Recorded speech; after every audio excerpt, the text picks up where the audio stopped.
போகிறப்போ எங்கள் அப்பா வந்து என்னை பிடிச்சி இழுக்கிறாரு. ஐயோ நான் போக மாட்டேன்ப்பா, அது 6ஆம் கிளாஸோ 7ஆம் கிளாஸோ, பாரதியார் யானை மிதித்து செத்தார், நான் போனால் மிதிச்சிரும் அப்படின்னு சொல்கிறப்போ இங்கே பக்கத்தில் ஒரு வயசான தாத்தா நின்றுட்டு இருந்தார். அந்த தாத்தா சொன்னார், பாப்பா அந்த யானை ஒன்றும் பண்ணாது, நீ போ அப்படின்னாரு. இந்த யானையை நாங்கள் மூணு மாசமாக இருக்கிறப்பவே ட்ரெயின் பண்ணிட்டோம். அது கண்ணு முன்னாடி ஒரு வெள்ளை கலர் கயிறை காமிச்சு ஒரு சின்ன செடிக்கு கட்டி போட்டுட்டோம். அது என்ன பண்ணோம், ஒரு நாளைக்கு முயற்சி பண்ணோம், கயிறை அறுத்துக்கிட்டு முன்னாடி போயிட்டோம்னு ஒரு நாளைக்கு முயற்சி பண்ணோம். அப்புறமா ஒரு 10 நாள் அரைகுறையாக முயற்சி பண்ணோம். 10ஆவது நாளைக்கு அது மைண்டில் ஃபுல்லாக ஏறிடுச்சு ஒரு நம்பிக்கை, ஆஹா இந்த கயிறு இருந்துச்சுன்னா நம்மளால முன்னாடி போக முடியாது. அந்த யானைக்கு இந்த கண்டிஷனிங், இந்த பாடம் அது கற்றுக்கிட்டது குழந்தையா இருந்தப்போ. இன்னைக்கு அந்த யானை 7 டன் வெயிட்டு. அந்த தாத்தா இப்படி நரம்பு மாதிரி இருக்கிறாரு, நார் மாதிரி இருக்கிறாரு. இந்த யானை நினைச்சுதுன்னா அந்த 7 டன் வெயிட்ல ஒரே மிதிச்சுதுன்னா ஆளு காலி. ஆனால் அந்த யானை அதை பண்ணாது. ஏன் பண்ணாது?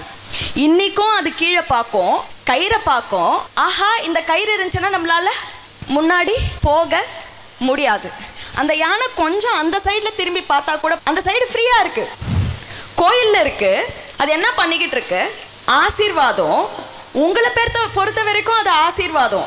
ஆனால் அது யானையை பொறுத்த வரைக்கும் வெறும் ஒரு ட்ரில்லு தானே. கை தூக்கு, மேலே வச்சா உனக்கு என்ன கொடுப்பாங்க? 10 ரூபா. அந்த 10 ரூபாவை வச்சுக்கிட்டு யானை பொட்டி கடையில் போயிட்டு நின்றுட்டு, அண்ணாச்சி எனக்கு ஒரு தம்மு கொடு நான் கேட்கும். யோசிச்சு பாருங்க, தேவையே இல்லாத ஒரு பொருளுக்காக எக்ஸசைஸ் பண்ணிக்கிட்டு தன்னோட பலம் எதுவுமே உணராத இருக்கிற யானை இன்னைக்கு எங்க இருக்கு? உங்க சேர்ல உட்காந்துட்டு இருக்குது பாருங்க.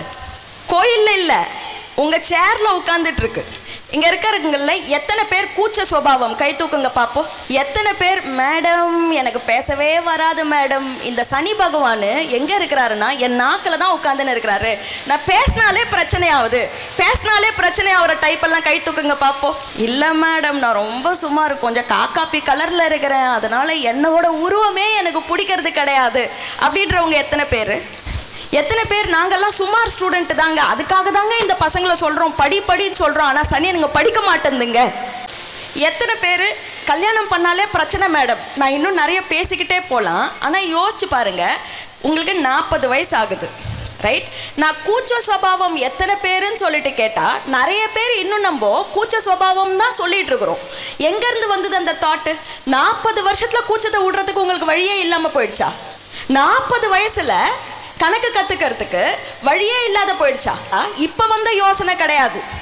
நம்ம வளர்ந்தோம்ல, குழந்தையா பிறந்தோம்ல, 7 வயசு வரைக்கும் இருந்தோம்ல, அப்போ சுற்றி இருக்கிறவங்கெல்லாம் நம்ம பார்த்த அப்பா அம்மா, நம்ம படித்த ஆசிரியர்கள், நம்ம பார்த்த படங்கள், நம்மளுக்கு உள்ளுக்குள்ளே போன கருத்துக்கள் எல்லாமே அந்த யானையை எப்படி கட்டி போட்டுச்சோ நம்மளையும் இன்னைக்கு கட்டி போட்டு வாழ்க்கையில் ஒரு குறுகிய வட்டத்துக்குள்ளேயே கும்மி அடிக்க வச்சுன்னு இருக்கிறதே தவிர சிறகடிச்சு பறக்க செய்யவே.